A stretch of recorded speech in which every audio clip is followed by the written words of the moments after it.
Well, that was certainly an interesting way to end the game, for sure.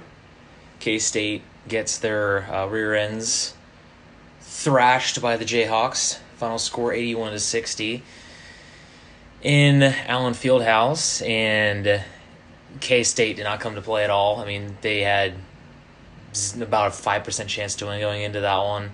I just wish it was somewhat close going into the game. I just wanted it to be somewhat close, but they weren't able to muster any fight in them this evening. Kind of talked about that yesterday on last night's podcast. How I just wanted K-State to show some fight, and they did not. They did not come to play at all in this one. So at the very end of the game, for those of you who are unaware, Dejuan Gordon stole the ball away with 4 seconds left, tried to go and get a slam dunk to kind of try to, get some extra points at the very end.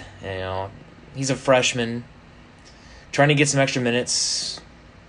I mean, it is what it is. Just the frustration of getting blown out by your arch rival, and things started boiling over. He had Silvio De Sousa with a great block, which it was a great hustle play by De Sousa, and then things just went wrong so fast. You had, first of all, Dejuan Gordon didn't really do a whole lot, which is great, but then you had Antonio Gordon flying in. You had James Love getting into the mix.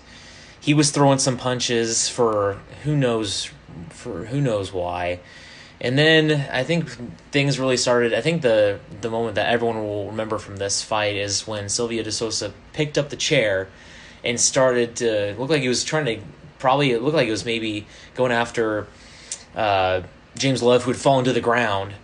There was about 3 Jayhawks surrounding him already, and then Silvio De Sousa comes up with a chair. Luckily, one of the assistant coaches from the Jayhawks stripped it away from him, so that way that wasn't able to get into the mix.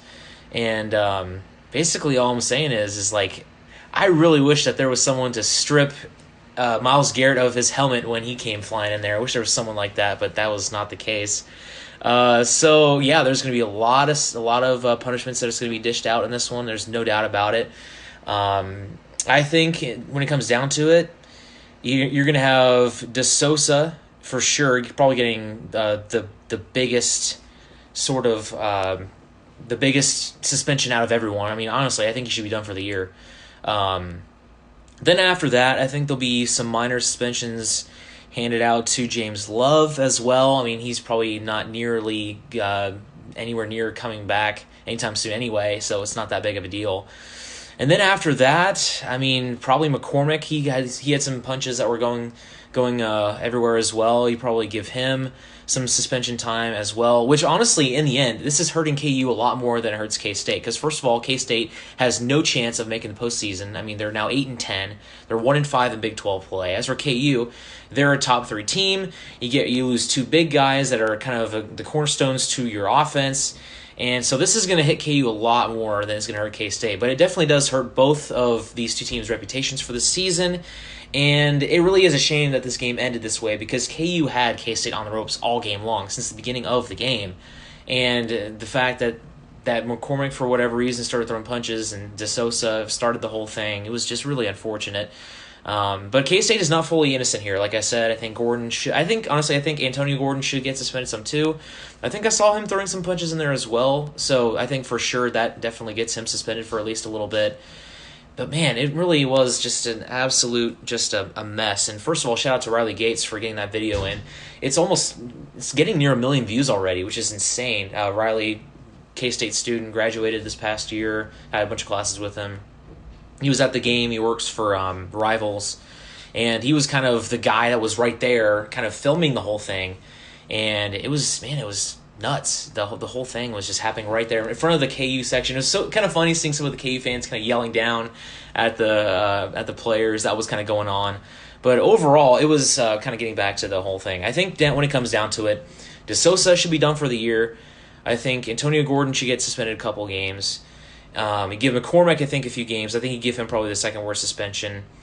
And then James Love, I think he should also be done for a while as well. I mean, you add on to already the time that he's missing. So, man, it was just a total mess and just a horrible way to end. And you take a look at what's coming up. You have the rematch on February 29th.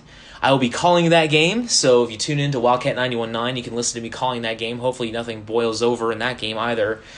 But if it does, you'll hear me call it, and I think that will be a lot of fun, and it'll be an interesting way to kind of finish off the season, as K-State actually only has 2 games after that one with Oklahoma State and Iowa State. So yeah, this is just kind of like a little quick live reaction to my thoughts on the whole thing, and thank you so much for watching.